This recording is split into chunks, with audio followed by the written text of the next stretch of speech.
Hello বন্ধুরা, আজকে আবার একটা ভিডিও নিয়ে হাজির হয়েছি। তো আজকে আমি যেটা করছি বিটরুটের কাটলেট, আর এটা আমি খুব কম তেল দিয়ে তৈরি করেছি। খেতেও কিন্তু খুবই টেস্টি হয়েছে, দেখতেও দেখতে পাচ্ছেন কত সুন্দর।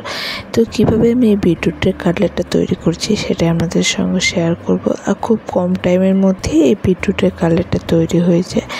তো ভিডিওটা দেখে নিয়ে যাক।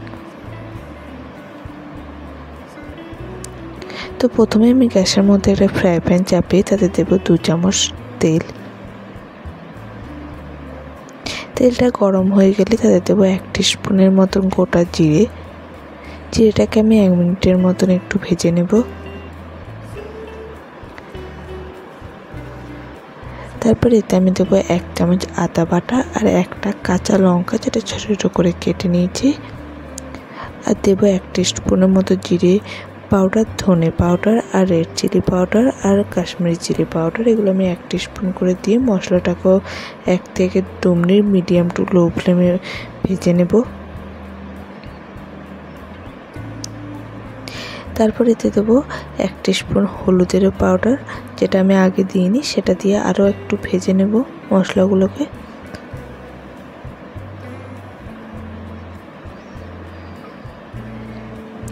এরপর এতে আমি দেবো 2টো বিট, যেটাকে আমি একদম মিহিভাবে চপ করে নিয়েছি, সেই বিটটা দেব।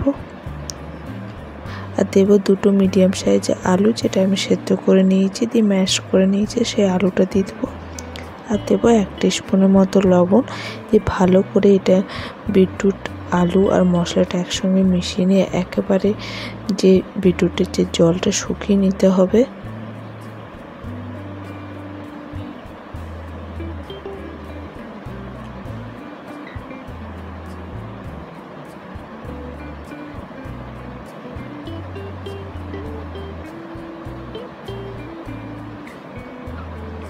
তো দেখতেই পাচ্ছেন ভালোভাবে মিশে গেছে আর জলটা শুকিয়ে গেছে। তো এরপর আমি কী করবো, কিছুটা ধনেপাতা কুচি দিয়ে আর একবার ভালো করে মিশিয়ে নেব। দিয়ে গ্যাস অফ করে দিয়ে এই বিটরুট আর আলুর যে মিশ্রণটা সেটা পুরোপুরি ঠান্ডা হতে দেবো।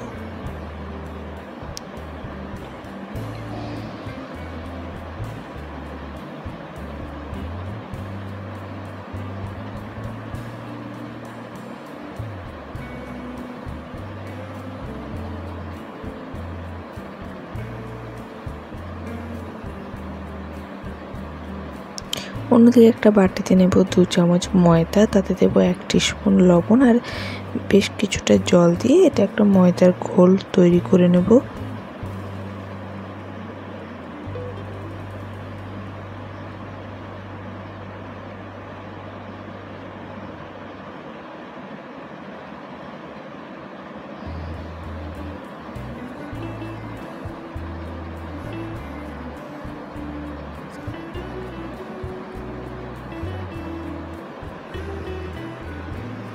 আর নেব বেশ কিছুটা সেমাই।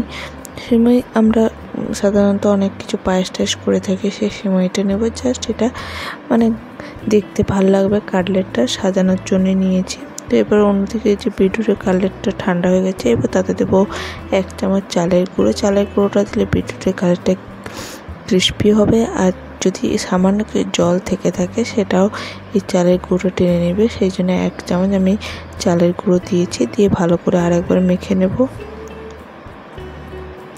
মাখা হয়ে গেছে, তো আর একটা আলাদা থালা নিয়ে এবার কাটলেটগুলো রেডি করে নেবো। প্রথমে গোল গোল করে একটু চ্যাপ্টা করে যেরকম কাটলেট হয় সেইভাবে করে নেব প্রত্যেকটা।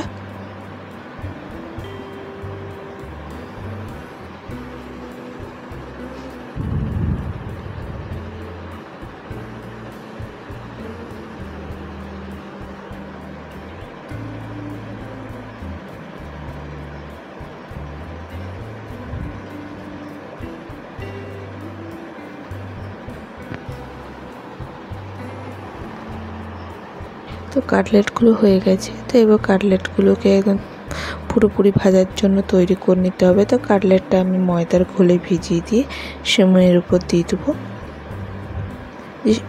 সেমাইগুলোকে খুব ভালো করে কাটলেটের গায়ে লাগিয়ে নেব, যাতে করে ভাজার সময় খুব একটা ছেড়ে না যায়। এভাবে হাতের সাহায্যে একটু প্রেস করে করে পুরো কাটলেটের গায়ে এই সেমাইগুলো লাগিয়ে নিতে হবে।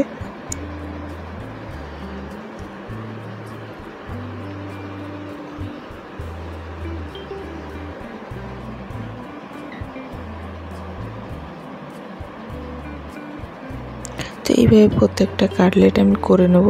তো প্রত্যেকটা কাটলেট আগে তৈরি করে নিয়েছি, দেখতেই পাচ্ছেন। তো এরপর আমি এগুলো ভেজে নেব। তো আমি একদম কম তেল, মানে 2 চামচ তেল ফ্রাই প্যানে দিয়ে তেলটা ভালো করে গরম করে নেব। গরম হয়ে গেলে মিডিয়াম টু লো ফ্লেমে রেখে আমি কাটলেটগুলোকে ভাজবো। খুব একটা হাই ফ্লেম দেবো না, নাহলে পুড়ে যাবে, খেতে ভালো লাগবে না। তো মিডিয়াম টু লোয়ে রেখে এটাকে এপিট ওপিট ভালো করে ভাজতে হবে। তো একদিকটা ভাজা হয়ে গেলে পাল্টে দেবো আরেক দিকটা ভাজার জন্য।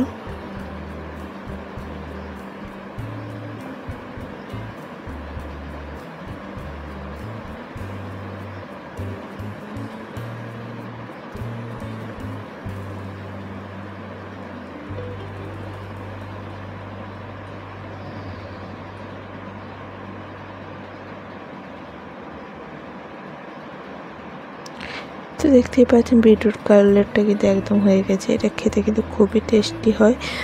তো আপনারা এইভাবে করে দেখতেই পারেন।